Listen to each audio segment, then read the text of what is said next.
Hello and welcome to this revision video on something astonishing.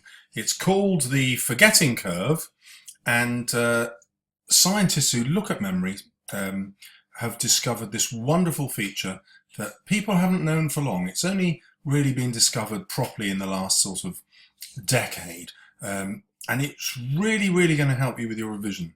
So what it says is this: imagine you're in a class and you've learnt something. You're likely to remember 75% of that, but within minutes you forget most of it. So after 10 minutes, you're probably down to remembering 45% of that. However, if you spend 10 minutes just going over it immediately at the end of the lesson, it goes up to nearly 100%. So you will remember a lot more. But then look at this graph here. What it suggests is that after 24 hours, you've still remembered over 50%. Whereas if you didn't spend that 10 minutes after class, it's down to under 50%. Well, so far so good. But now it gets even better. If you revise it again in 24 hours time, what happens then? Well, you start off round about 70% maximum. Or probably you started down there, didn't you? Because you might have forgotten 20%. Sorry, 80%. You're only down to 20%. But 24 hours later, you revise it.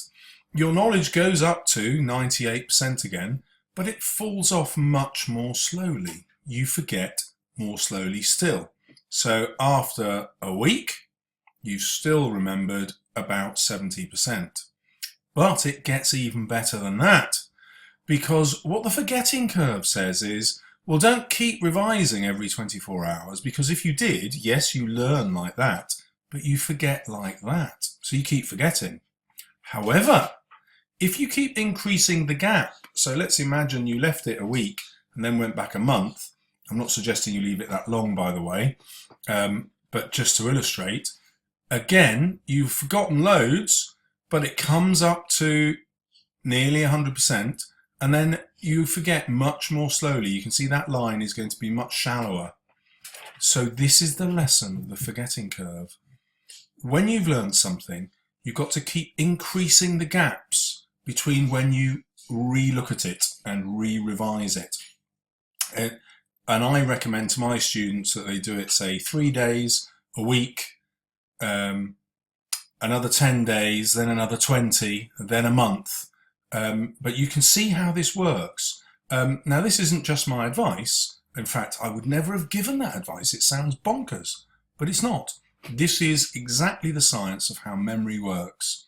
So plan your revision to keep increasing the gaps between when you revise the content that you need for the exam.